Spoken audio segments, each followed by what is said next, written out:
right people come together at the right moment, when they care almost as much about winning as they do about each other, they can become the best of the best.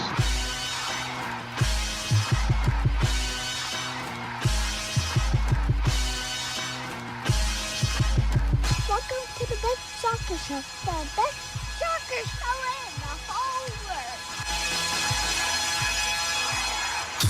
Here we go. It's the best soccer show. Jason Davis, Jared DuBois, live on a Wednesday evening. Feeling a little gravelly this evening. Bringing it down here. Welcome to the best soccer show. I'm Jason Davis. Like Wolfman Jack. I'm hanging out with Jared DuBois, my good buddy Jared DuBois. We went to. Sounds like fireside soccer talk from the heart. I was going to say we were in Nam together. Jesus. I took it there. Agent Orange did that to you, huh? We are live. It is Wednesday evening. Hopefully, you're not doing anything soccer related on a Wednesday night. You know, I like counter programming against. What would you be doing tonight? Against big time American soccer stuff. Watching a team that's not yours. Hey, that's my team. That's my hometown, baby. I'm sorry. Why is it that you want to trash a fellow Californian? I don't understand this dynamic. No, I'm just saying, here. I tend to not watch teams that aren't my home team. I'm not watching. Oh, this you're tonight. saying you. I thought you were trying to say I have no business watching my I watch hometown, Galaxy games and U.S. national team games. And my where hometown Americans are playing Sacramento abroad. Republic, baby. Well, that's what I'm talking about right now. You're not going to get me to tune into a Nashville versus Toronto game. Sorry, not interested. I mean, there's an Open Cup on offer this evening. You're I not know, but what's interested? that got to do with me? Well, nothing, because the Galaxy don't care about the Open Cup. Now, if the That's Galaxy true. had made it, I'd be watching. Yes, I understand that. But it is a lower division team versus a top division team. That's interesting, right? It's got a narrative, a story, a Cinderella thing, David versus Goliath and all that. I do like right? that because one of the most compelling things anytime I talk to my friends about the game, the world of football, is the notion of there's two things that attract the casual.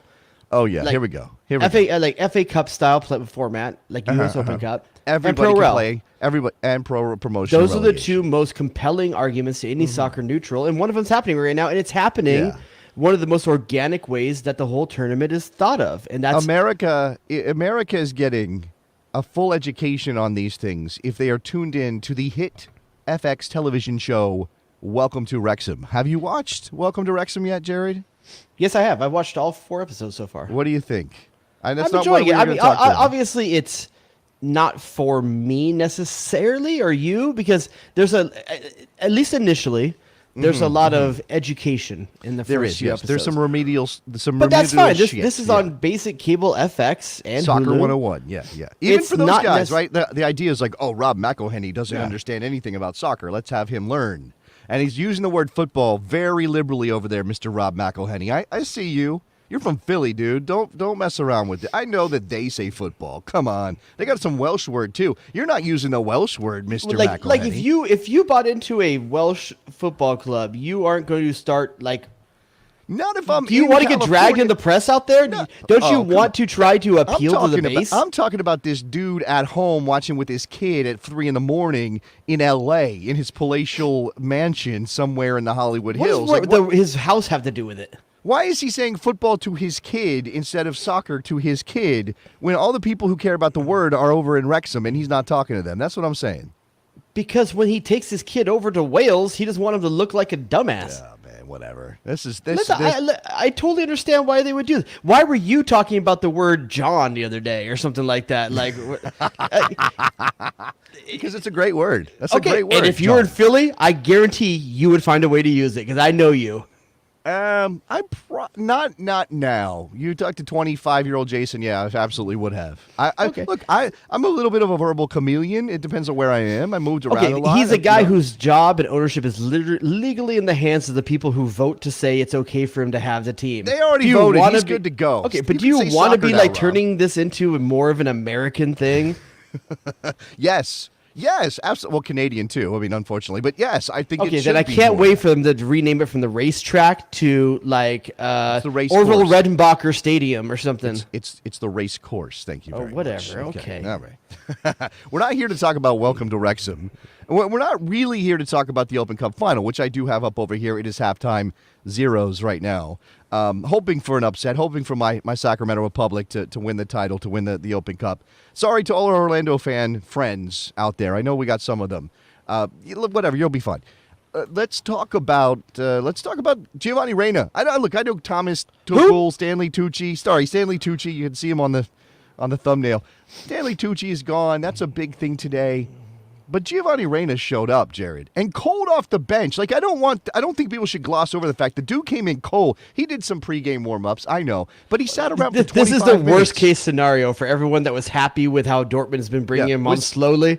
Was your heart like this when he came on? Well, honestly, I checked the starting lineup. I'm at work, obviously, because I'm a red-blooded American, and I can't just watch things at work. But I did check the starting lineup to see if I should try to find a way to watch it. And I was like, okay, he's on the bench. I'll check around the 60th minute. And all of a sudden, I check in. It's like, this dude's got an assist. He's been in since the 23rd minute. What happened? Yeah, what happened? And look, okay, let's consider the competition. You know, Copenhagen's not one of the big boys in Europe. But you can only play who's in front of you. No. You play the team in front of you, and you certainly shouldn't. We didn't expect him to be that good that quickly in a Champions League match, coming in cold off the bench when he wasn't starting, et cetera, et cetera. The other thing I will say, and I was tracking that game, was happening while I was on the air. So my job was literally to talk about soccer, but I couldn't watch the game because I was talking about other things, and that's just a recipe for a disaster on the radio. But I was informed he's in the game. I'm keeping an eye on it. I watched the highlights in the break when he has the assist. At one point I looked up. Dude had hands on knees and hands on hips. He's not 100% fit. There's zero chance he's 90 minutes fit. But considering that, that's an incredible performance. And how hopeful can I be, Jared? How hopeful can I be? Can I really believe this? On a scale of what? Like touch your first boob to what? Things you've been hopeful for in your life. Oh, okay, all right. Or winning the lottery. Like there's a scale here. Okay, all right. I guess what I'm saying is, I think I'm somewhere in the don't die alone. That's where I am on the hopeful scale. Like I really hope. Like I feel like I've got a good chance of not dying alone, and I think that's where I'm at with Gio Reyna right now. I'm not down to something simple like touching a boob, and I'm not too far out there. Like what? I don't know how boobs came into this. I mean, I love boobs, but I don't know how boobs came into this. Okay. The question I'm asking is, can I truly believe, do I have that mode of hope now that Gio Reyna is going to play significant minutes at the World Cup in Qatar come November?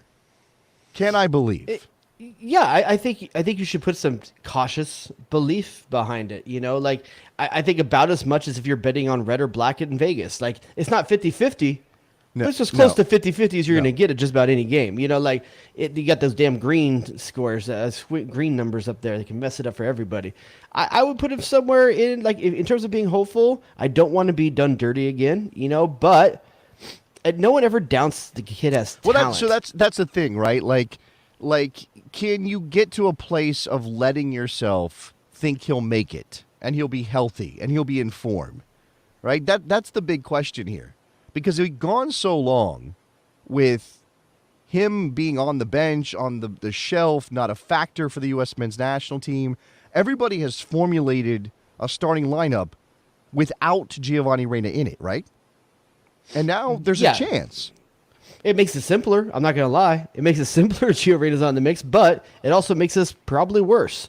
So there is a conversation about – it's a weird cut thing right now because right now Tim Weah's hurt, which opens up a potential spot on that forward three where Reyna has played, but it's probably not where he's going to be playing with Dortmund when he's on the field. And a lot of people want to see him more in that midfield kind of role. But that then means you got to make room with one of the MMAs.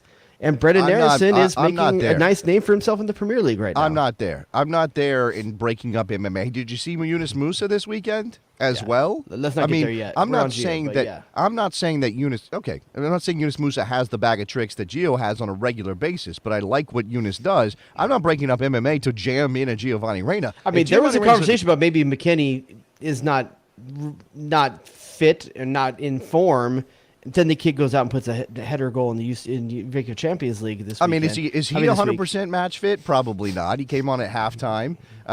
Allegri was kind of whittling down his minutes for a little while there. He didn't start in the Champions League, but he came on because they were trash against PSG in that first half, and he made a difference. I mean, even though he's not 100% fit, he makes a difference. So, to go back to your Gio subject, the MMA midfield is a proven commodity at this point, and many aspects of it are only getting better. Tyler Adams is looking amazing in the Premier League. Yunus Musa is killing it when he's finally getting playing time for Valencia now. Yeah.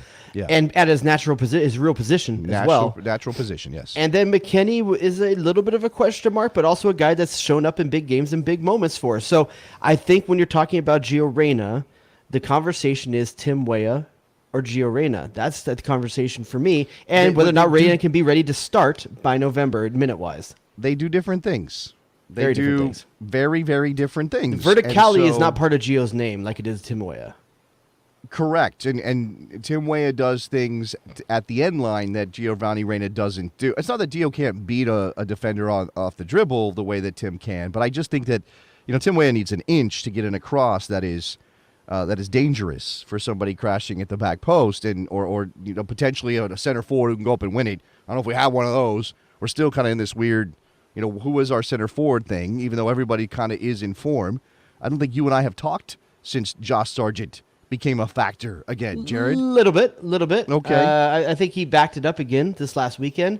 So I think Josh Sargent is firmly in a position to grab a spot for this this World Cup roster. Okay. And a lot of it depends on how many minutes Berhalter gives him in the upcoming friendlies and how does he show in training. Okay. I'm leaving this one up. I accidentally put this up from our friend Mike in Philly. Not sure that's something we need to really address on the show right now. But this is what I actually meant to put up, and this is interesting, right? MMA is your midfield against better teams, meaning teams that are going to have maybe the initiative themselves or more of the ball. You need to slow them down in midfield, and when you do get your opportunities, you need to go quickly. Whereas against bunkers, maybe that is a Giovanni Reyna situation. No, I think versus bunkers, I think it's more of an AMA where I think Brendan Aronson gets the nod over. Okay. I think you want more defensive presence and more pressure, right? That's what you want against teams that you want to counter, win the ball and counter on. You're talking about better teams? You want Aronson on the field against teams that have the ball because you press them into mistakes. I mean, I can see that. That's your game plan, right? If you're going to play teams, if you're scared of playing against England, you're playing a counterattack game. Okay, but the problem is that there's no spot built for Aronson to let him do what he does best and not lose strength in the midfield if that pressure is bypassed, right? If Aronson's pressure and Ford's pressure, whether that's Ferreira or whoever, is bypassed, well, now you have an issue because then you have, it depends on how you deploy Yunus Musa. Like, where is he on the field? Or are you playing effectively a double pivot? In that pressure scenario where you might play Aronson and Adams both in the field, they're used to covering for each other at this point. They're playing every week together and understanding their defensive rotations. Now, the question is, can the other 9 field players around them also figure out how to play how to play out of that pressure or when that pressure breaks? That's hard. It's a risk reward. The way Jesse Marsh is playing, you saw it this weekend against Brentford. I mean, it's risk reward. If it works, it works. If it doesn't, teams are running at you. And it's interesting. So I think Gio Reyna, obviously, I think his best position is probably going to be in the midfield, but I don't think that's where he's going to get minutes at the World Cup. You know what? I broke the board a couple of weeks ago. I haven't fully rebuilt it. I haven't put G-Funk back on the board, and I feel like he came back. He scored. I mean, he created 2 goals with assists. I really should have something here for Giovanni Reyna, and I don't. So I have failed. I apologize to the listening public. Era, funked out with the gangster twist. Well, just let Jared DuBois, I guess, do it. Step up and do his thing. All right, Felix in Chicago has been patiently waiting. He's always our first caller. Many people have said I'm the Nate Dogg of my generation. I'm going to let that hang for you. People who know who Nate Dogg is Nate Dogg is passed, correct? Nate Dogg passed? Yes. Yeah. R.I.P. Yes, he did. So sad. Pour one out. Felix, go ahead. Yeah, no problem. Hey, thanks, guys, for having me on. First one, I wanted the Welcome to Wrexham thing. I just started watching that too. It is enjoyable. I agree. It's kind of, they have stuff for like people who don't know anything about soccer, football, whatever, and then they got like stuff I think more for like more hardcore fans. It is interesting. I did kind of ruin it for myself. So if you guys, I'm not spoiling anything. It's set basically. It starts off a season and a half ago. Yeah, you mean real life? You're spoiling real life? That's the thing that everybody should know. But Yeah, I mean, spoiling real life. People don't really pay attention to the National League, obviously, so a lot of people probably don't know what happened. But I do remember when they were talking about, when they initially bought the club, when all this stuff was kind of starting to filter out. I don't think I connected, they're already doing the show back then. I don't know why I didn't think about they were already producing it even before they got approval to buy the club. But clearly, following along, you heard what happened to Wrexham at the end of their season, right? I don't think the average viewer of that show has any clue. Probably not. Probably not.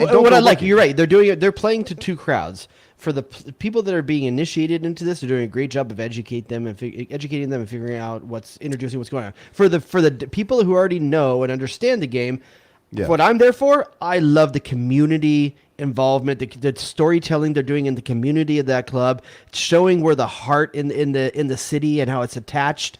I love that part of it. That stuff, I mean, good credit to Ryan Reynolds and Rob McElhenney for creating the show and buying the club and all that. But that's the same stuff that made Sunderland Till I Die good. It's exactly the same. I'm not saying Sunderland and Wrexham are the same place. I'm just saying that that connection between the community and the club is why Sunderland Till I Die was so good and people followed it, and why people will like Welcome to Wrexham. Now, I do think there are some contrived elements that make me kind of a little bit cringy, but I guess I'm supposed to just let that stuff fly because it's a TV show, so you got to contrive some stuff to make it compelling. What else you got there, Felix? Yeah, no, yeah, all that's interesting. I think the one thing I found interesting too, Jared, when you were talking about the cultural element around the club. Can you hear me? Yeah, go ahead, Felix. Sorry, go ahead, Felix. Oh, sorry. Yeah. It's the cultural element, and then the second thing I thought was interesting too was all the stuff that goes into the ownership, right? The actual behind the scenes, the stuff that we don't necessarily see, like when they call them up and tell them about the pitch and they got to switch the pitch out and how expensive that was, or recruiting different players to the team and all the stuff that goes around that and all the different conversations, how the players, kind of maybe don't necessarily take them seriously at times and all that different type of stuff. I thought that was really interesting, the behind the scenes things that we don't necessarily see. Anyway, the big thing, obviously the whole show, the ticker, the headline of the program today is Tuchel getting fired. It's interesting from the perspective of that they gave him so much money, and then they canned him, right?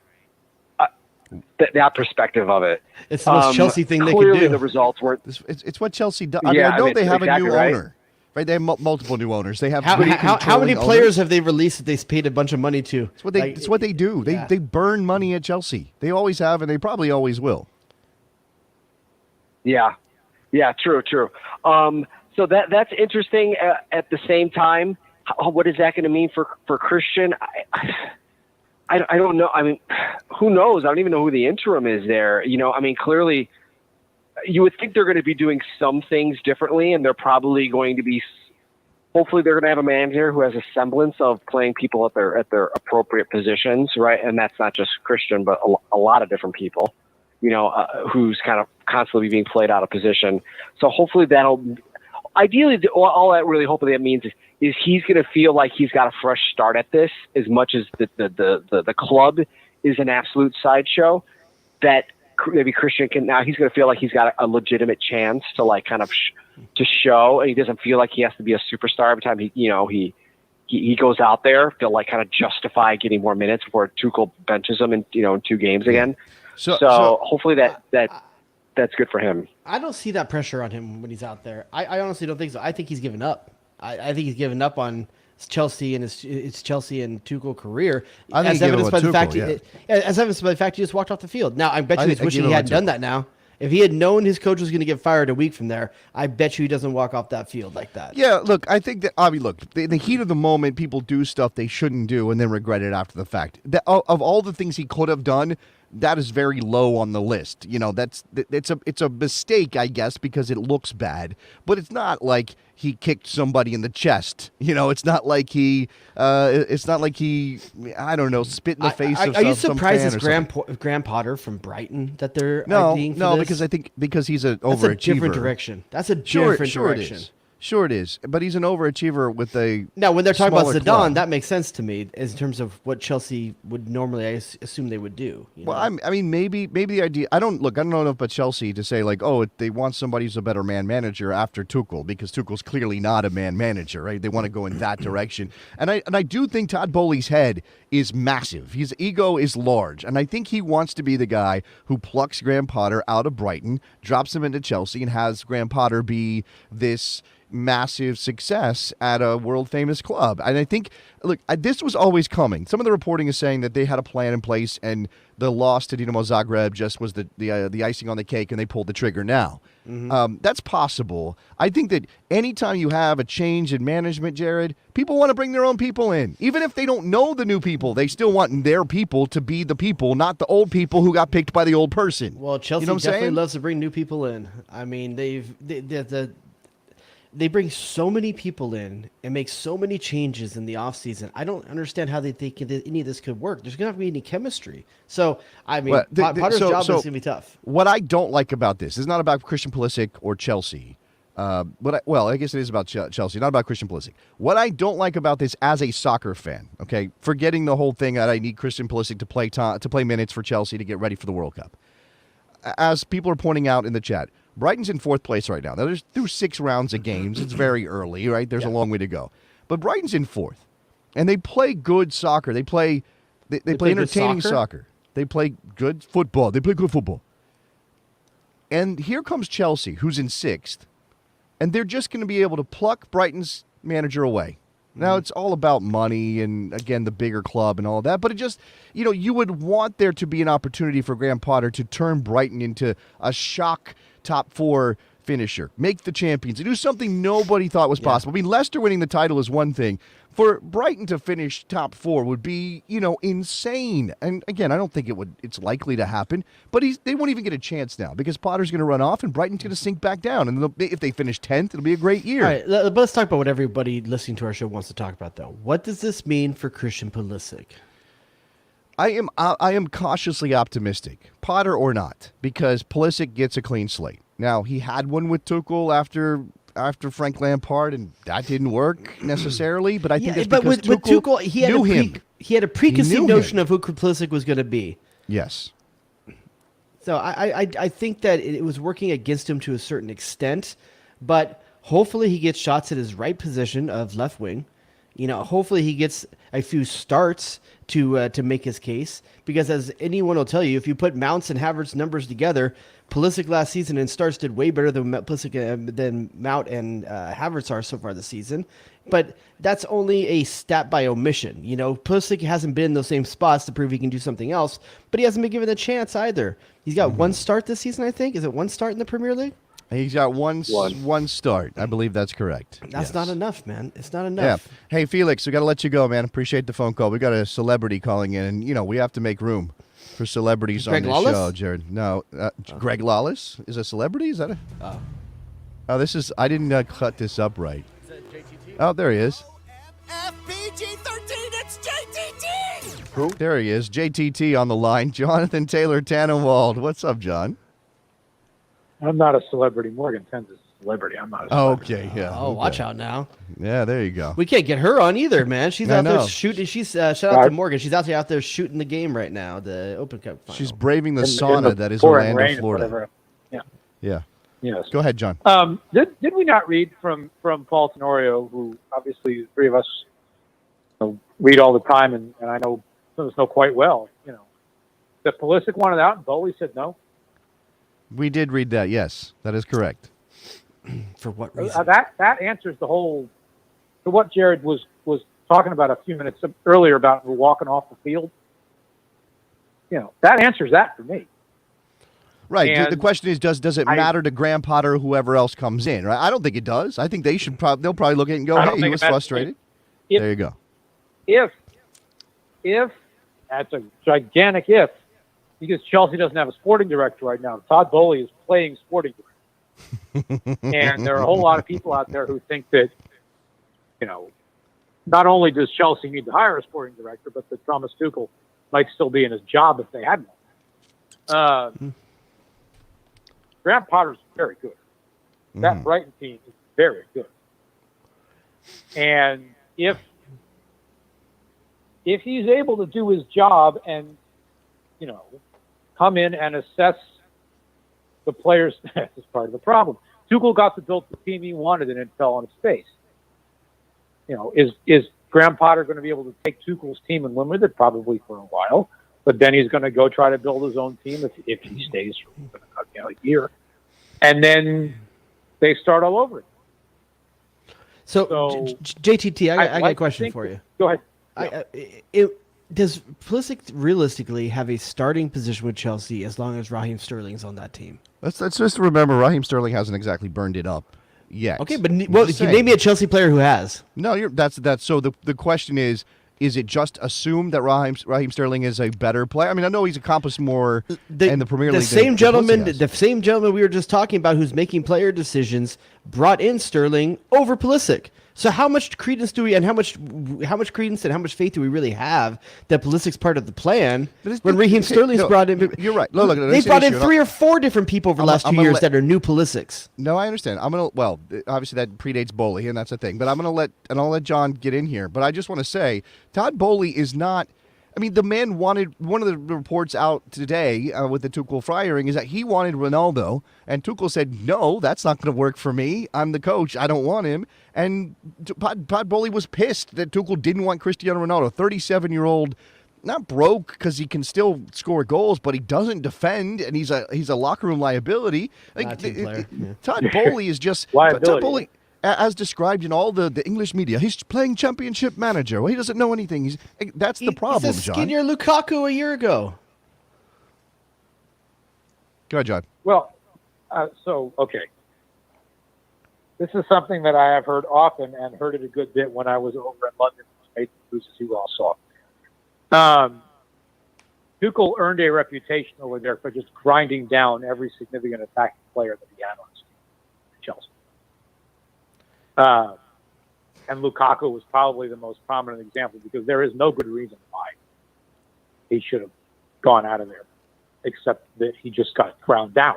And now he's sort of free again. The Raheem Sterling question is an interesting one. I'd probably go to the stock answer of I don't know what formation Potter's going to want to play, and I suspect that there are more than enough games between now and November that you need more than one starting caliber left player. Okay, so let me pause right. Let me stop you there for a second, John, because that's the thing. Like we always do this thing where we talk about guys like, well, if you're not first 11, you're if you're not first, you're last. You're not first 11, you're trash. You don't. But that's not how this is going to work for Chelsea. I mean, they still have Champions League games to come. They still have cup games to play, and I'm not saying that that's great for what we want Christian Pulisic to do, but there will be enough games, and the schedule is compact enough, especially before November, that Potter or whoever is going to have to use both Raheem Sterling, who, yes, is better than Christian Pulisic, and Christian Pulisic. Yeah. They're playing the entire Champions League group stage in 6 weeks, or was it 9 weeks, something like that? The whole group stage is going to be done before the World Cup. At this rate, they're not going to make it to the next one. Well, I mean, losing to Dinamo Zagreb is it doesn't kill their chances. It just is a bad look. Yeah, it was a away match. They should have taken something from that game based on the quality of the team, but this is there will be hiccups in the Champions League for some of these clubs, and I think Chelsea will be fine. But that's the thing, right? So as national team fans, what we're asking for, what we're hoping for, is that not that Pulisic starts over Raheem Sterling, but that he gets more consistent minutes in the position he is best suited for over the next couple of months. And that will be some starts, and that will be some substitute appearances, but it hopefully is at left wing. And the hardest part about it is that we're watching other Americans getting their shots and taking them right now. Like the fact that Josh Sargent, we have more data on at this point than Christian Pulisic is unfortunate. Now, and he's supposed to be our written in pen starter, right? And it's just hard. I know we all know that. I know we all know that that's what he's supposed to be. But it makes you uneasy because you're having conversations about Gio Reyna and Brendan Aronson maybe not getting on the field. But we're going to put Christian Pulisic in pen because that's who he is. It's a hard conversation. Go, please. Yeah, go, John. Golly geez, U.S. men's national team has attacking depth for once. Yeah, there's something to that, right? That we're getting all apoplectic over having a good problem. I care much more about Josh Sargent playing at striker, and I care much, which he is finally after, 2 years or whatever it is. I care much more about Christian Pulisic playing at a position he wants to be in when he's on the field. Because if he does that, he does it well, he'll get on the field. Okay. I just get uneasy when Pulisic's not showcasing. It's just hard because we have so many other Americans that are making names for themselves and showing me what they can do leading up to the World Cup. So much of that, though, is the fact that the guy was the chosen one and has been for the last 4 years. He's got a position based off legacy. Yeah. No, okay, forget that part for a second, okay?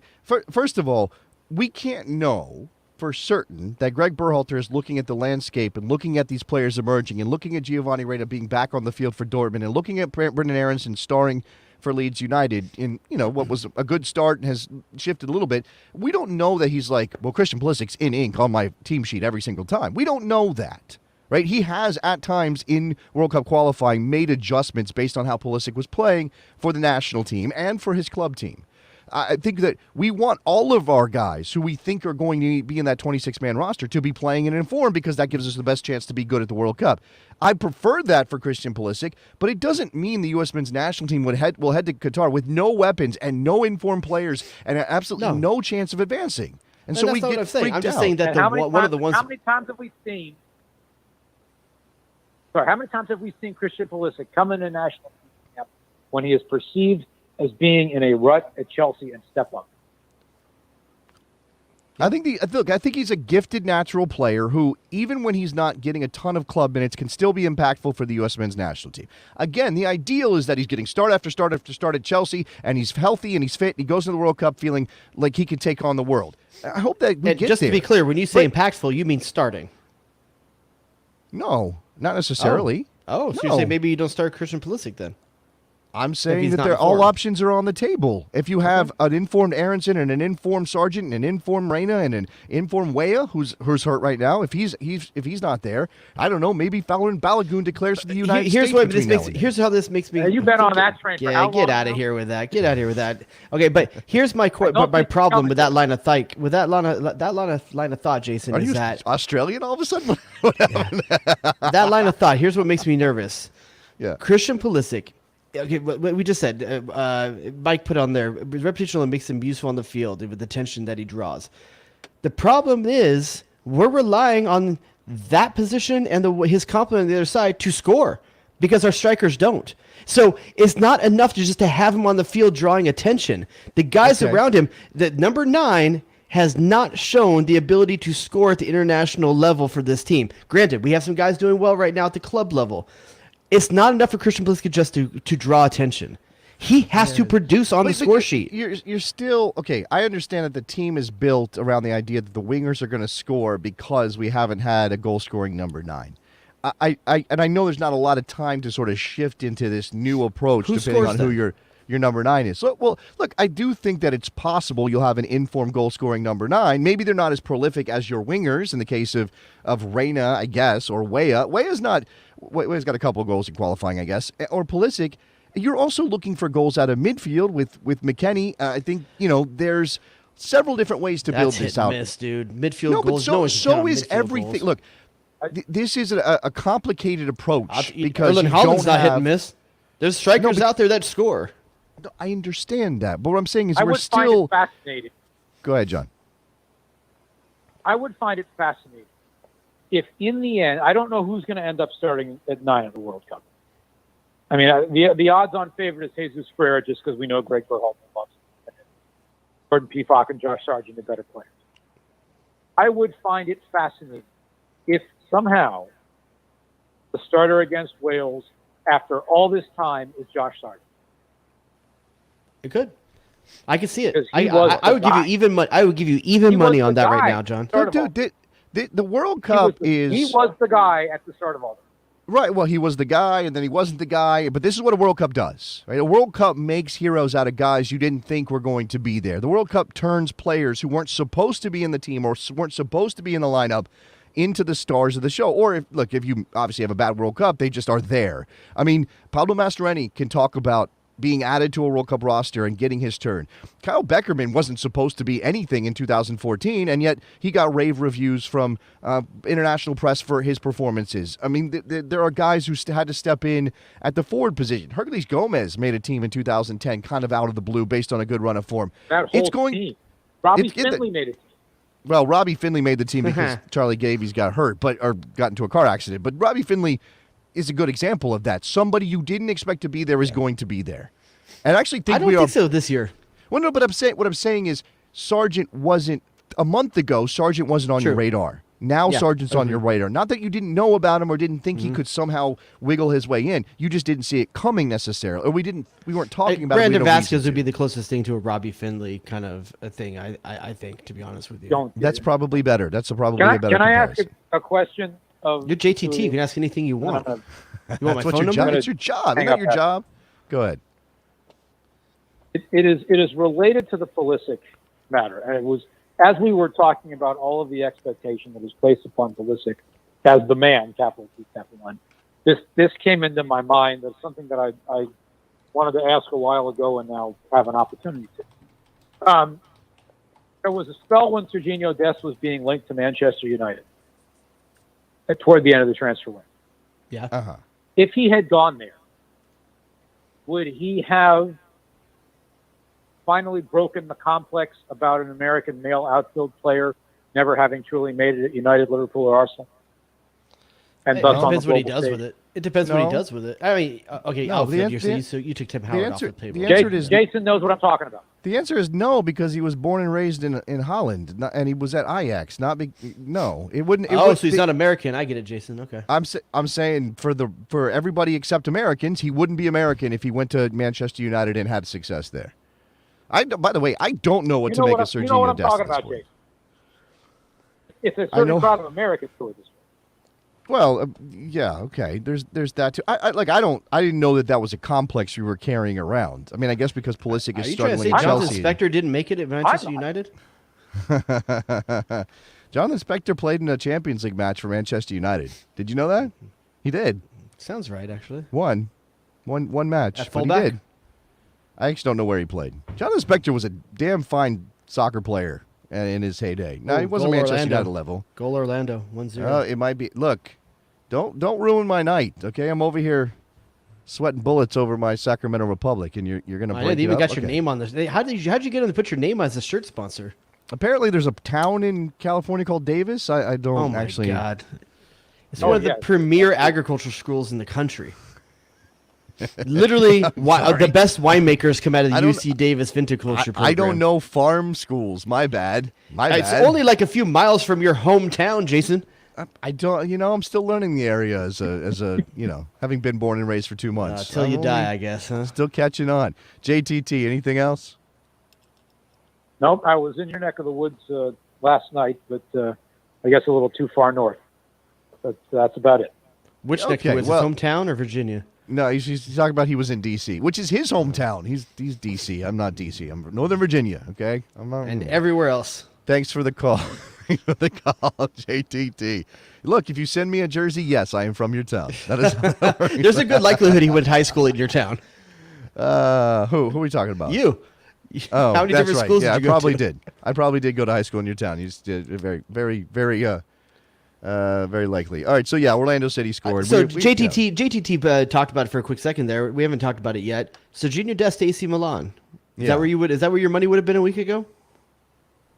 Honestly, I had no freaking idea. I thought Manchester United was likely with Ten Hag there now and their relationship from Ajax. Yeah, I don't know that there's a great spot for him to land. He is second choice at this point at AC Milan, or probably will be for a while. I don't know. I mean, he looked pretty good in replacement for Cagliari. Who's the guy? I can't remember who's in front of him. Yeah, what the gentleman's name is. I didn't actually get a chance to see any of that Champions League match. I was reading Italian fans' takes on him, translating tweets as it was happening. They seemed very happy with what he showed. Doesn't he feel like the antithesis of an Italian of a Serie A player? Because I'm not saying he can't defend, but I'm saying defending is secondary. Okay, but AC Milan is good enough. How much defending do they really have to do most of the time they don't, and most of the time they can't get their fullbacks high, and he can be a factor.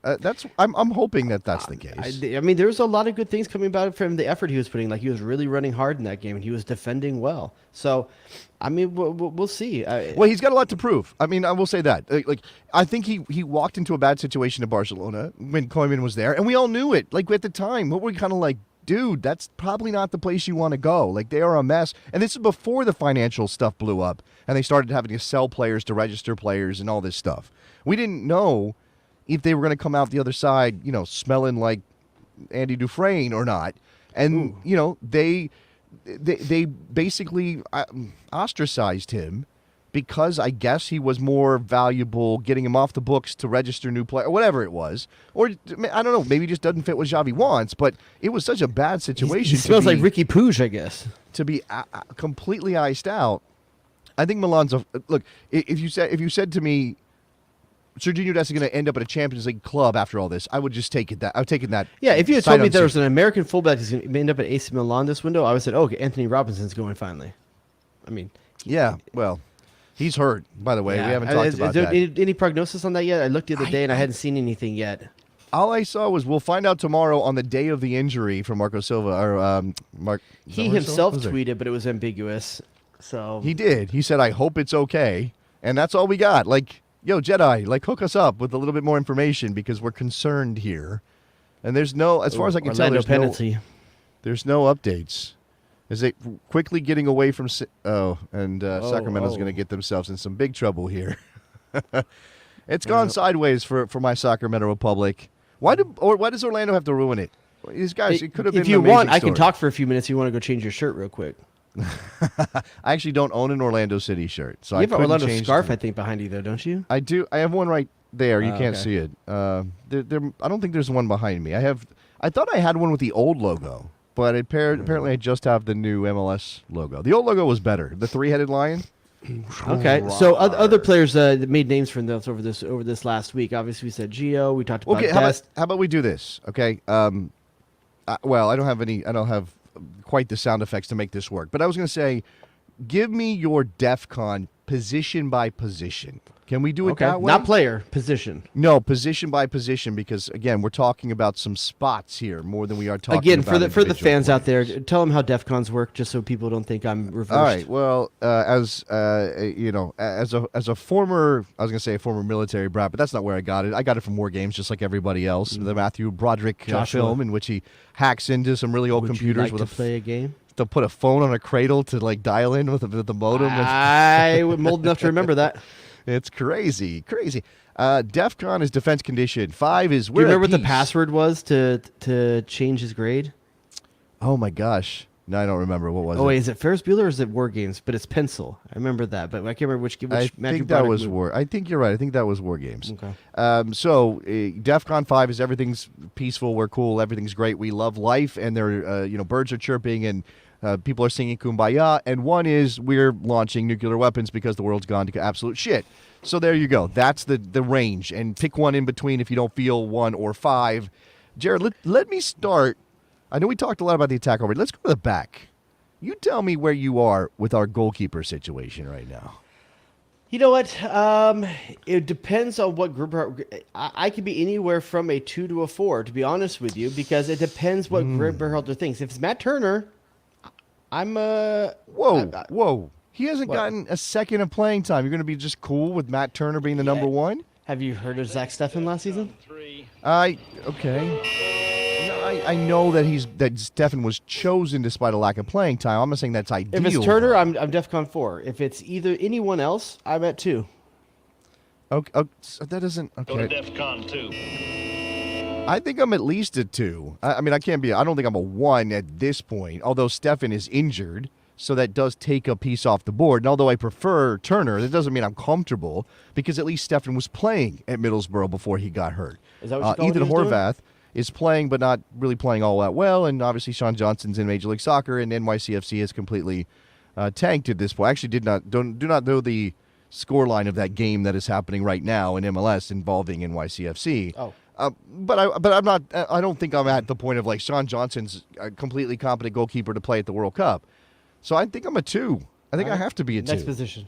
All right, let's go. Let's go to left back, where Anthony Robinson is usually our guide. That's a 2 right now, just because I don't know what Anthony Robinson's status is. If he's healthy, I'm a 5. I have no worries. So you don't worry about depth because we have a guy, and you're comfortable with him. Anthony Robinson can play every minute of the World Cup and be okay. Okay, I mean, if Robinson's out long term, then it goes to a 1. Because I don't think there's anybody else that I won't go to 1 because Serginho Dest can play left back. He can, but can he do it well enough to feel good about it? If he does well enough that I don't have to go to 1 is what I'm saying. I'll tell you this. If Anthony Robinson is out long term, or there is a question of, and this, by the way, this is a good point about the tournament format. Yellow card accumulation could be an issue for you. You need some depth, Jared. But with Anthony Robinson's status up in the air, keep an eye on Sam Vines. And I'm not saying that he's dynamic. I'm not saying he adds into the attack. But he's started every game so far this year for Royal Antwerp, who is 7 wins from 7 in the Belgian league. So they are perfect, and he's gotten 90 minutes, I think, every match except 1 Conference League game. So he's getting regular minutes at a decent level. Okay. So there you go. That's where I'm at. Okay, let's switch over to the other side. Serginho Dest and company, right back. I'm a 4. Okay, I don't have a sounder for 4. There's a pool thing there. Altogether, there's a poolness there that I'm okay with Dest being the featured player out of it. It's right back by committee, so it's kind of like the party committee. I'll tell you this right now. I want Shaq Moore in that roster. I think he's playing fantastic for Nashville. He's playing every week in, week out with Walker Zimmerman. Okay, slight shift in here. Give me because you're taking 2 or 3? You might take 3 because the left back situation with Serginho Dest. Okay, well, you take 3 Let's say if Dest is included. Okay, I think you take 1 left back if Anthony Robinson's healthy, and you take 3 right backs. Just put Dest on the board because if healthy, is going to go to the World Cup. So then give me the 2 other guys you might take. Reggie Cannon, Shaq Moore.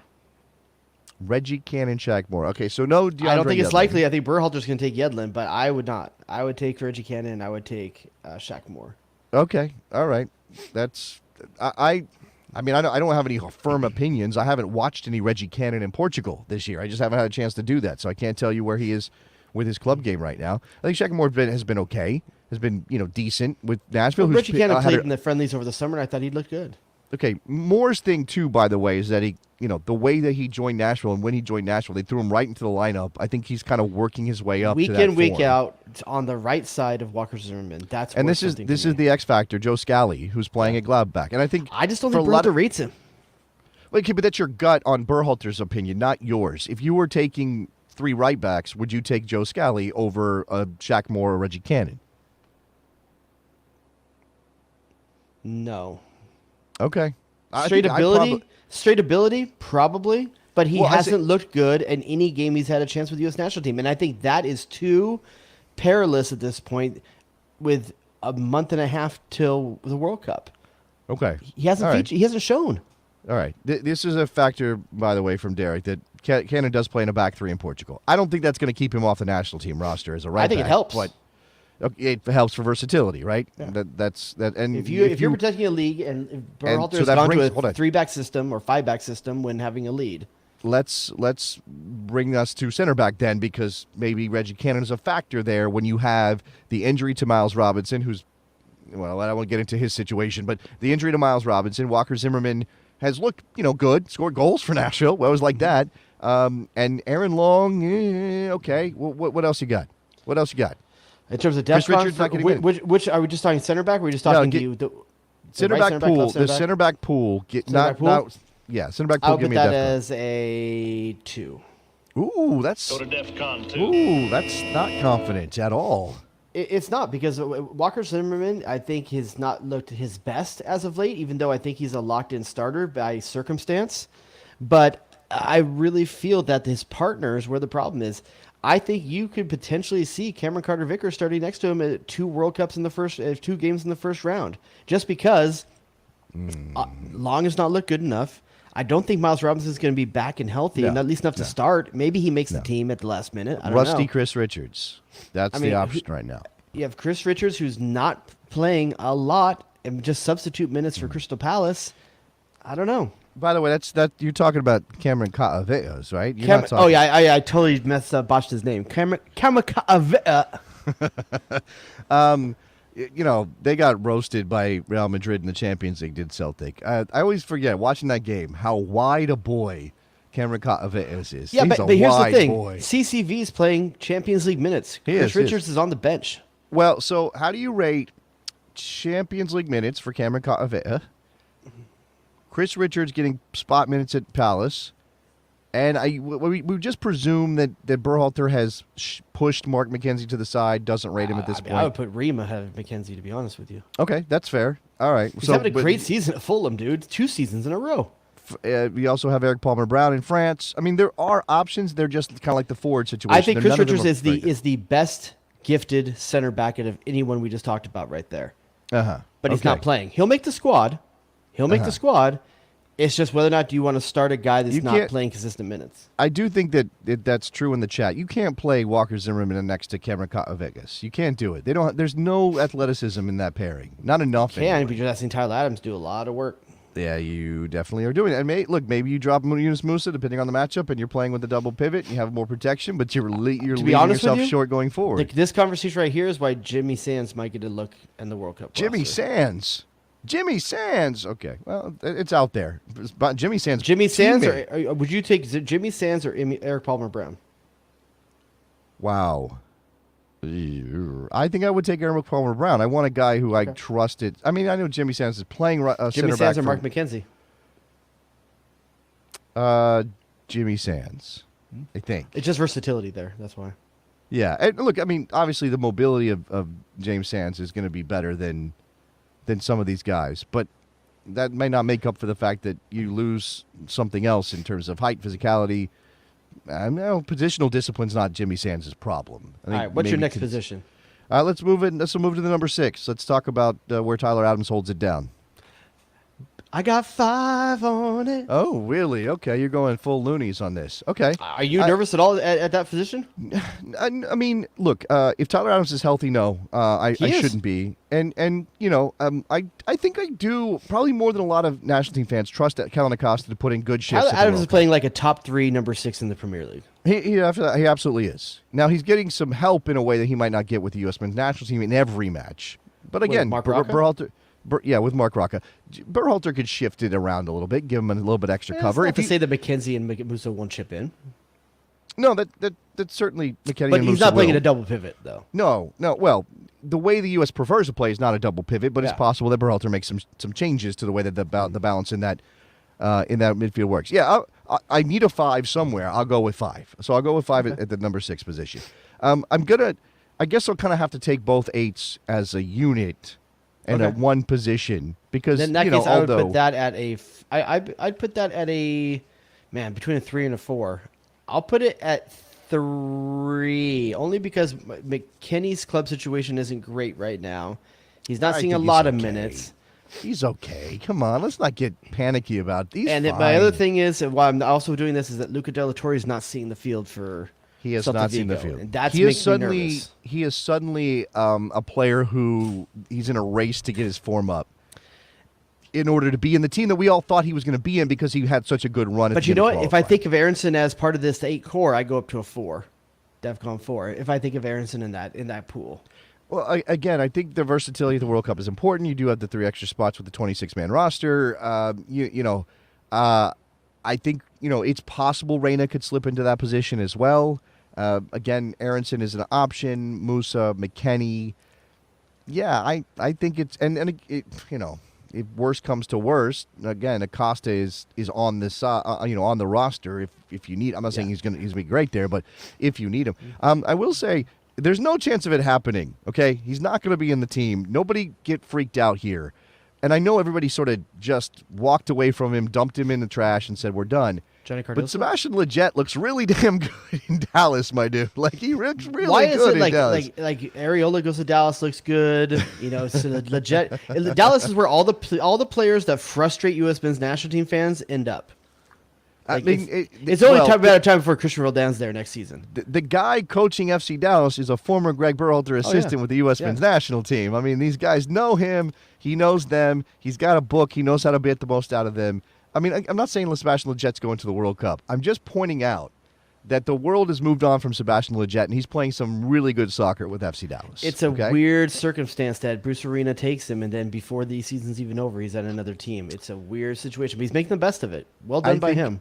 I think either together, maybe Sebastian Lletget, somebody said to Bruce, hey, look, this system isn't working for me.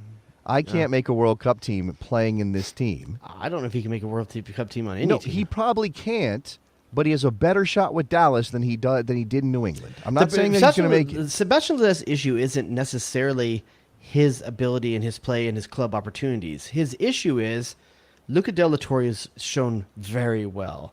And Brendan Aronson has been getting used in midfield as well. Yunus Musa has hit his stride. Everyone else that he was in competition with has elevated their game. You want a bold prediction, by the way? Like, I know that everybody presumes that Sebastian Lletget World Cup winner? No. The Giovanni Reina is the most talented American player, and I think he probably is.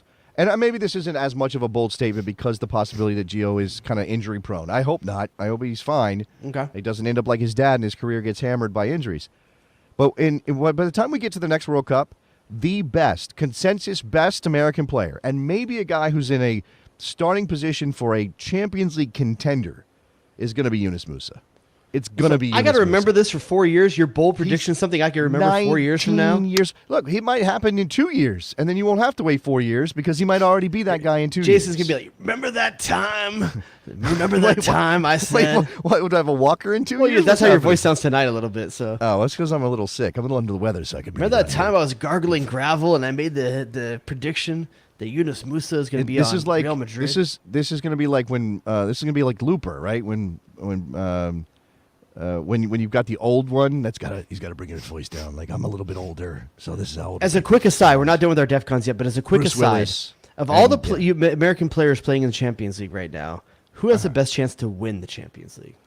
The best chance to win the Champions League of all the American players currently in the Champions League. But I'm doing the mental thing now. You've got me. My brain is spinning on who's in the Champions League.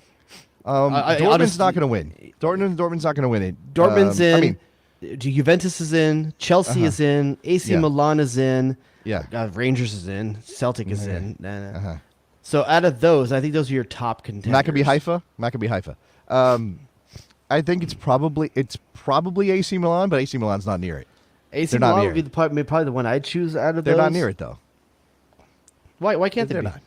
No, they're not near winning the Champions League this year. I mean, honestly, Chelsea has the best players to do it, but the way they're playing right now and the coaching being such a mystery, you can't pick them right now. Chelsea has the talent to go and potentially win the Champions League, but they have a mess right now. They can put it together. Who knows? Okay, so we've done the midfield. Let's move to the forward positions. You didn't do the wide. Oh yeah, we did. We'll take these three individually. So I'll say left wing specifically. You're DEFCON on that spot. The Pulisic position. Sure, if that's what you want to call it. That's in a Kama Sutra somewhere. I don't want to know what it is. It's missionary. Oh, Jesus Christ, man. It's the most boring thing you can do. Let's see. I will put that at a... Hold on, wait a second.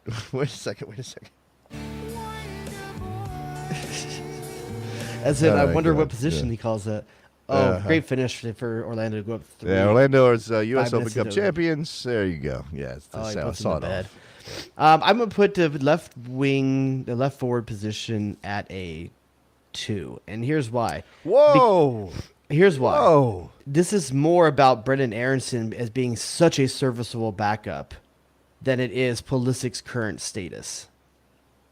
Okay. I'm so confused. You're putting it at a 2? Oh, did I reverse it? I apologize. You must have reversed it. I apologize. 4. We're all confused. The whole chat was like, what the hell is he talking? Talking about me getting old and being senile? Okay. I think that's probably right. Look, Christian Pulisic going to be a factor in the World Cup. How much? I don't know. I hope he gets a lot of playing time between now and then with a new manager at Chelsea. No health concerns for either one of them. Is looking pretty damn good, and I do think that there will probably be even other options that you could throw out there at left wing. Not perfect ones, but guys that might be able to fill in that spot if necessary. I mean, you can flip a guy, play him the other side. I mean, Timothy Weah is a right-wing player playing, a right-footed player playing right wing. You could have him play inverted and see how that goes. That's how Pulisic plays it, obviously, that his move? Right? Is that the move he goes with, inverted? Is that what you call the Pulisic? The inverted Pulisic is a completely different move. That's my bad. No, I don't even know what that is. Okay. So you got that at a 4. I will also take that as a 4. I think we're probably okay there. One of the strongest places. Flip to the other side. I'm going to leave center forward for last. So right wing. That's a tough one right now. I'm going to put it at 2 right now. And this is why. Because there's no illusion of Well, you safety. just said Paul Areola is playing great soccer at FC Dallas. Suddenly this is a 2? At Dallas. My issue is it comes down to George. I almost said George Weah, Timothy Weah, and Gio Reyna. If they're both healthy, it's a 4 or 5. It's a 5 probably. 5. It's a 5. Yeah. Weah's not playing. Gio's being nursed on minutes like babies, like a mama bird chewing up minutes and spitting them into his mouth in Dortmund. But that just means, again, you saw what he's capable of today, sure, yesterday. But you got to ask yourself, why are they doing it? No, they don't have confidence. So how am I supposed to? Okay, all right.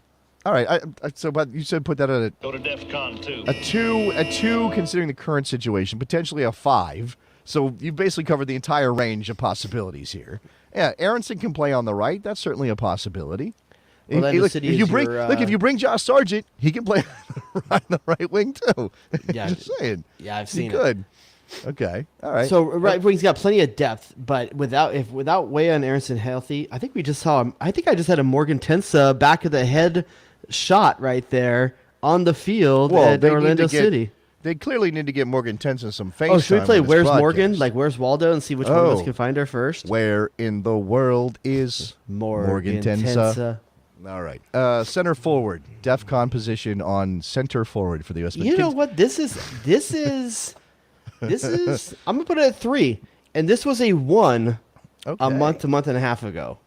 Take us to DEFCON 3. Was it? You don't think it was a 1? I guess it was a 1. Yeah, it probably was before the European season started. It was Ferreira's ability to take it, like clawing it up to a 2 in your mind, because at a minimum we had Ferreira.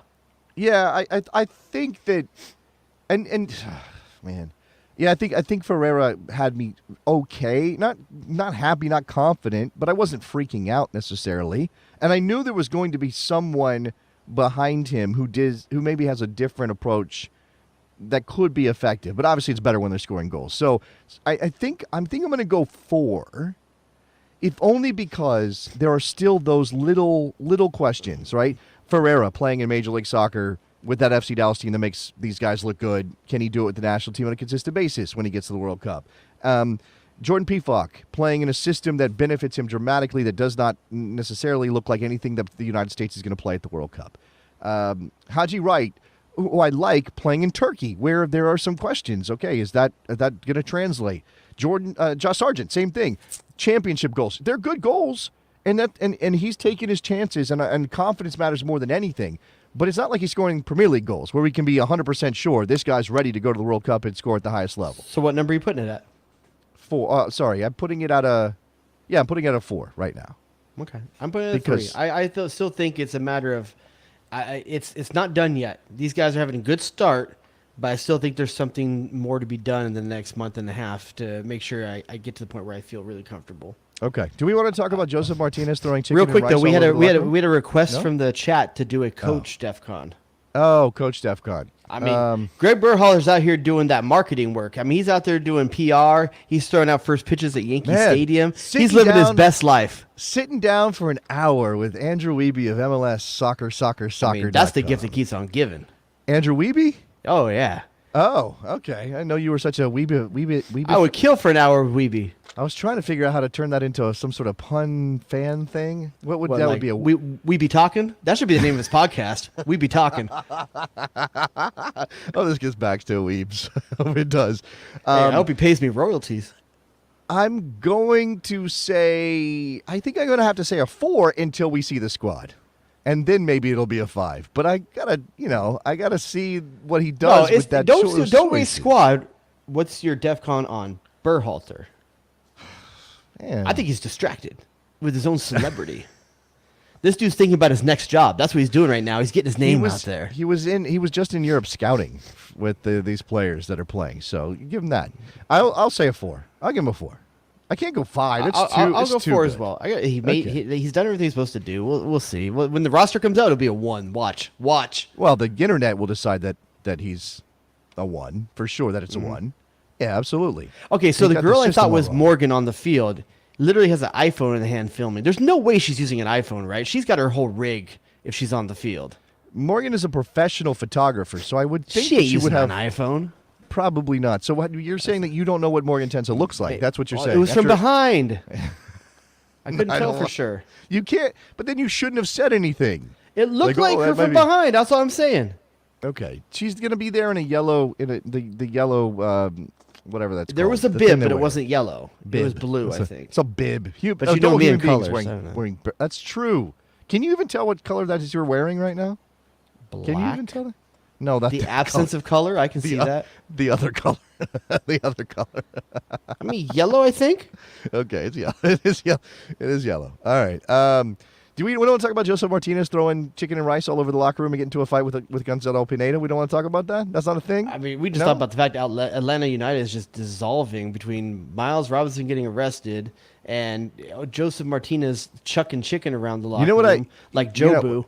I think, by the way, the whole Miles thing is ridiculous, and everybody acted stupid. Miles and the cops and the bartender, everybody was stupid in that, okay? Just saying. But I will say that on my... WNBC. On my radio show, which I'm pretty sure you've heard about. I think you know about I had the pleasure of listening last Friday. Oh, yeah? And I almost called in.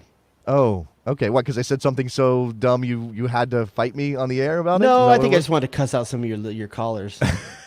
You're doing the Lord's work on some of those guys, man. Those are all special people I love very, very much. I appreciate every single time they call into my program. Don't hate on my listeners and my callers. All I'm saying is that JTT might randomly call in here. I think you have to schedule JTT on your show. That's true. We have to work to get JTT on the United States of Soccer.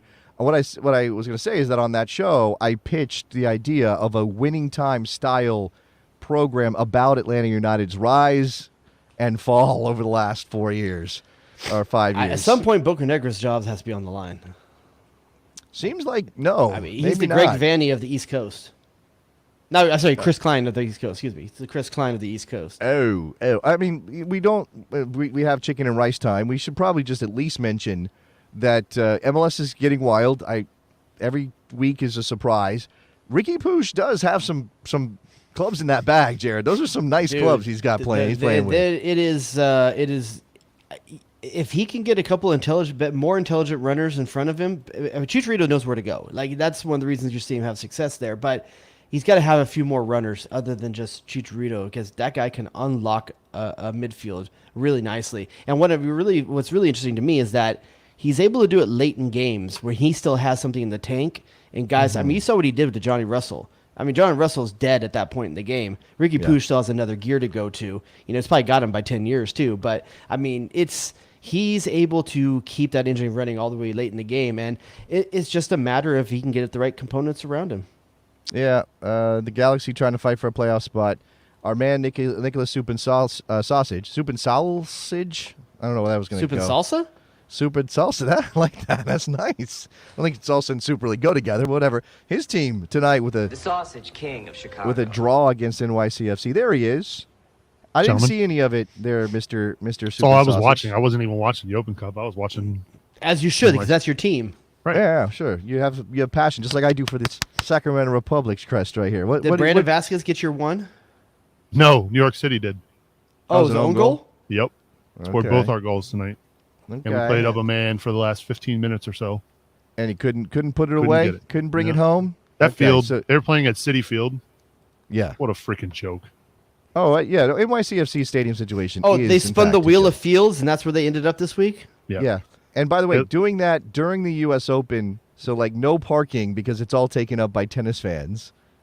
It's just a shit show. It's just a ridiculous situation. Get a freaking stadium. It's ridiculous. Yeah, it's not good. Philadelphia is really good at soccer. LAFC's they won again after finally after Can I ask Jared a question? stumbling. Yes. Can Puig take penalties? Question. You probably could. In my mind, I don't understand why Jovic hasn't been taking him. He's been doing pretty well with them, but I don't know. If it goes in, you're singing his praise. If it doesn't, you look like a fool. Look, you know? when it works, whatever, I'm as thrilled as any other soccer fan. Oh, Panenka, that's amazing. It wasn't even a good Panenka, though. Just freaking hit the thing. Just hit it. Did you ever see Landon Donovan take a Panenka? I don't think so, ever. No, because but he never knew saw him play for Manchester United. his chance. No, I understand that. What I'm saying is, Donovan. Look, it's the same 12 yards. Okay, maybe you're playing against better goalkeepers, I guess, but it's the same 12 yards, right? Take the thing, put your laces through it, hit it into top corner. They can't stop it. As I'm reviewing my names for the Hall of Fame ballot, I got to thinking about Landon Donovan. Is it just me? You don't think about him every night as you go to bed? You don't do that? You don't. That's different kind of thinking. Is it just me, or does nobody round a keeper anymore with the ball? It's like Landon Donovan was routinely rounding keepers with the ball and tapping balls in. Yeah, you're right. Guys are I taking feel like earlier no one shots. does that anymore. Yeah, nobody rounds the keeper. I feel like Well, no the one rounds the keeper. Do you think the style of keeping has changed? I mean, except for Manuel Neuer. Do you think guys are staying a little bit deeper later? Are you supposed to close down the angle? I don't know if maybe just a lot of guys rush it now, and Landon was just calm enough to take that one extra touch around the keeper for the open goal, or is confident enough to do it. I just feel like it was one of his most constant moves that I don't see anyone doing. Somebody anymore. in the chat will remember last time they saw somebody round the keeper, because I'm sure it's happened fairly Yeah, recently. but that was a thing, man. When you round a keeper and you can do the no-look finish, middle of the Like net, Brendan just Aronson? like run off and Brendan. Well, that's a different kind of. You rounded the keeper, all right. Yeah. But since you did mention this National Soccer Hall of Fame, let's just for a second kind of Let me get the acknowledge names up in that. front of me. I got it here. You want me to go through the finalists real quick? There's too many. I gotta look at them. Okay. When we were talking about this before the show, I said that there were 3 locks and that was going to make it hard for anybody else to get in this year. But one of those locks is no longer eligible because she decided to go play soccer again. That's Heather O'Reilly, who's in Ireland. She wanted to play Champions League soccer in Europe, so she joined an Irish club, which is that is a baller-ass move. That's and she's, 39 or whatever she is? I mean, she was going to go into the national. She even went on Twitter afterwards. She did us all a favor because none of us wanted to make a choice. I mean, well, I guess it was 3, but there's a lot of good names that are going to be left off. She's 37 years old. So, yeah, I mean, she was going to go in. So, for me, the 3 locks from this finalist list, and I got to look and see before how many. Heo. I mean, after Heo or with Heo? No, well, the 3 with her. I think there's only 2 locks. Okay, yeah, No, 3 with her. The 3 with her were her, Landon Donovan, and DeMarcus Beasley, and there was no question. Chalk. All locks. And there should have been none of this. Well, this is their first year of eligibility. They can't go in this year. First time ballot. Get them in the freaking Hall of Fame where they belong. Now with Heo out, what do you do? It's a conversation now. It's a conversation because for me, I mean, how. By the way, that is the limit. 3 is the limit from this ballot, from this list. And of these players. guys, I don't think there's anybody who's rotating out after this one, right? These are all have multiple opportunities right here to get through. Some of them may move to the veterans ballot. I don't know who. Maybe Davi Ferreira's been out for long enough. I'm not sure, but I'm not sure how long he's been. Okay, on there. no, here. David Beckham, Brian Ching, and Pablo Mastroianni are in their final year in the player category. If not elected, they will move to the veteran list next year. I got bad news for all 3 of those guys. They're all going to the veteran list. I think they're going Absolutely. to the veteran list. And in fact, Okay. as much as I love Pablo and Brian was a great MLS forward, neither of those guys are going in the Hall of Fame. For me, the just conversation comes down to 3 guys on this list for that last spot. And that's You're saying are you tipping your hand by saying guys? So you don't have Yes. any women in the mix? not here? after Heo, no. Not Okay. on this list right here. Uh-huh. I mean, there's only, Natasha Kai? Is there anyone else besides Natasha Kai? Lauren Holiday has a shot. Oh, Lauren Holiday? Oh, I She's didn't see on her there. on there. And Lori Chalupny's on there, which I don't know. Maybe my list is, maybe there's just some, that's weird. It's Beasley, Beckham, Chalupny, Holiday, Ching, De Rosario, Donovan, Marie Sadu, Thierry Henry, Eddie Johnson, Keith Johnson, on. Jermaine Jones, Shalrie Joseph, Robbie I was just Keane, looking at players of their first year of eligibility. I apologize. Lori Lindsay, Pablo Mastroeni, Josh McKinney, Aguchi Onyewu, Kat Reddick Whitehill. Put a link to that in the private chat for me. I want to open that up. Oh, okay. Well, it's okay. Then now I gotta change it because I was just looking at first time people put in there, so it got a little bit easier for me, and I thought I was missing some folks there. Well, so, okay. But I mean, you heard some of them. I'll pull it up here in a second. But you heard some of them. Well, I think that one of the ones that jumps out right away, and this is one of those things where I have a hard time with because when I think of the United States Hall of Fame, I think of American players, and it's always tough for me when there's guys that are not American players. Even that being said, it's hard not to really consider Dwayne De Rosario. But is what he's done with his national team, which is not much. No, it doesn't. We're not supposed to consider that at all. No, not at all. This is the weird thing about it, right? There's supposed to be room for foreign players. You know, Pele's in the Hall of Fame. Giorgio Canali is in the Hall of Fame. But and obviously, I think Jaime Moreno made it in last year. Was it Jaime Moreno that made it in last year?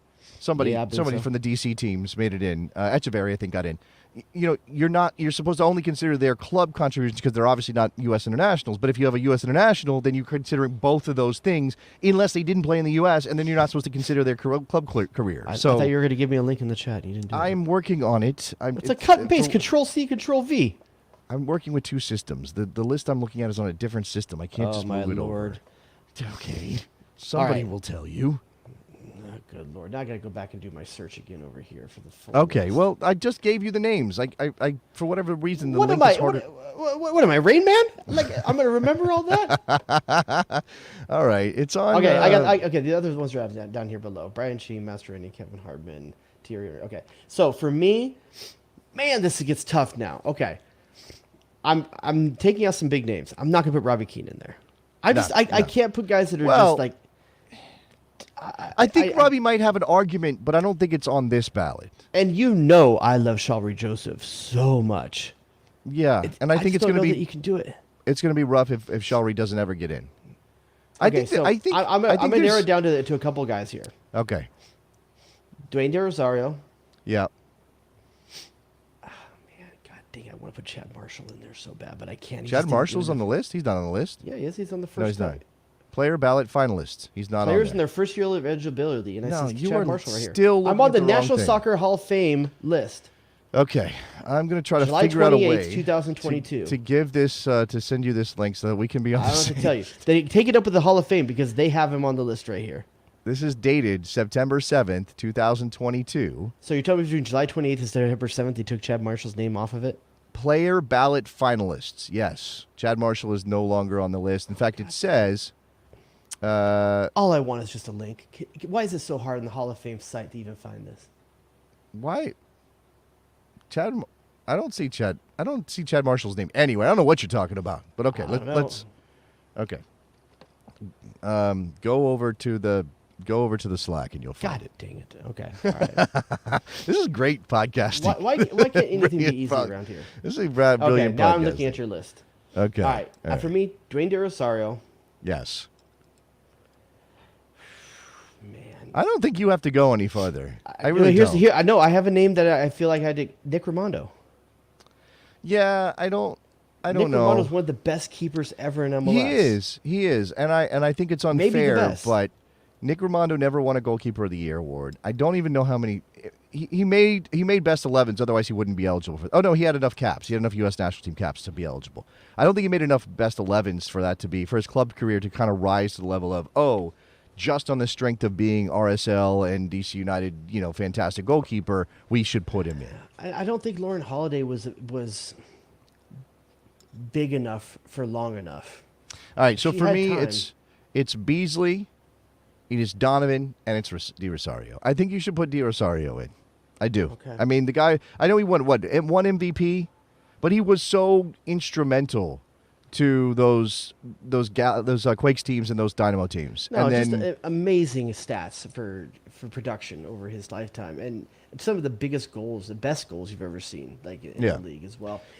So I'll take that. I mean, there's a part of me that wants Nick Rimando. I'm not gonna lie, but no, that's I don't think that's gonna happen. And David Beckham probably is probably is more of an odds-on favorite to get in than Di Rosario, I think. That's dirty. Yeah. I mean, That's dirty. My issue is that he shouldn't be in as a player. That's my issue. Not that he shouldn't be in the Hall of Fame. Any credit you want to give him for what he did at the Galaxy, Robbie Keane gets more. Robbie Keane was more essential to those teams that won the World Cup. I would agree with that. I would agree with that. If you put David Beckham in the Hall of Fame, you're doing it because he's David Beckham, and he had this massive impact, and he brought attention to the game and to the Galaxy, to Major League Soccer. But I don't think that you should put him in as a player if that's what you're considering. Right? Although, for Donovan, I mean, Donovan's got the stats. It doesn't matter. And the national team. Keith Johnson, is that like a country singer? I don't know. Ask Nicholas Soup and Sausage. Nick, is Keith Johnson a country singer? No, you know what you could do at some point? You could probably do country singer or U.S. soccer exec, and I probably wouldn't know the difference. Aren't enough of those to do that. This is an extra long show. We're going to get out of here. We did an incredible amount of work tonight. Everybody in the chat was brilliant. Justice for Jermaine Jones not getting mentioned on this list. Yeah, he's got a shout at it, but I don't think the national team career was long enough because he joined so late. The work he did with the Ontario Fury in the indoor league is worth. Oh man, where is he now? Didn't he take a job in Nisa and then that club fell apart? And I thought he was Instagramming and tweeting for a living. Probably. All right. We have a Patreon, patreon.com/thebestsoccershow. There's an incredible Slack community. There are bonus episodes when we can get them together. Trying to make more stuff for everybody out there. I'm not sure what else we got going on in the Slack, or in the for Gavin saying Lauren Holiday had 133 caps on the women's side. That's not as much as you think it is. I mean, it's relative to 300 caps for people. Yeah, of course. There is that. There's a lot more caps on the women's side. Also, Especially ratings and reviews. I don't think we've had any in a while. Please go over to the Apple Podcasts forum and drop your comments. Let everybody know how you feel about, I don't know, what can they talk about over there in our reviews. The DEF CON of our show. DEF CON everything. Just DEF CON everything. I don't know what to tell you guys. There's so many alerts out here in California. I might be a burnt piece of toast by the time we do it next week. Please do not die. We do not want you to die. Do not go up in a blaze of glory. It's too hot, dude. Going out in a blaze of glory. Dude, go. How's it go? Went down in a blaze. Down. Of glory. Down in a blaze of glory. Do I have the? I told you I showed my kids Tombstone, right? Going down in a blaze. You showed them what? Tombstone. Oh, the movie. I thought you were like, I showed them my Tombstone. What the hell? Yeah, I already got it on layaway. I mean, people buy their plots and get themselves I've got prepared. Jay Rodius and quotes in the middle of it. All right. This is just Dragon. You're not watching House of Dragon. We can't talk about that, right? Or House of the Dragon. Okay, I was waiting for someone to tell me if I should or not. Am I watching it? I think it's worth it. I do. I think it's worth it. Is boobs or death in play? Boobs or death is in play, but it's not as boobs-tastic as it. Yeah, you're already not selling this for me. I know there's been but a lot of boobs. Is there enough increase in dragons for the decrease in boobs that it's worth it? Lots of dragons. Okay, all right then. All right. There's lots of dragons. There's lots. What is it? Dracarys. Isn't that what they say? Dracarys. Okay. They got the same trigger word? It's the same dragons and the same people who run the dragons. I don't know. I felt like it was kind of her deal. I don't know. Okay. That's not just her deal. It's like the word. It's Valerian or whatever. We're killing Nick. He needs to go. We're out of here. Thank you very much for listening to this episode of the Best Soccer Show. We're back at it hopefully next week or Sunday or some point in the near future. Pay attention to the Twitter and the Instagram and everywhere else, and we'll let you know. See you guys later. Bye. Bye.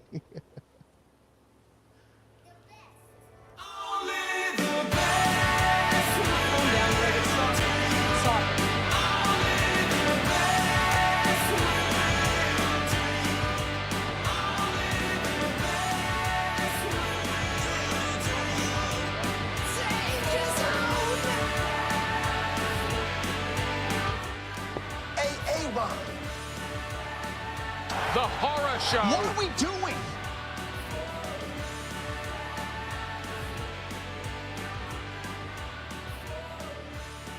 Go to DEF CON 2. Get to the chopper! Jay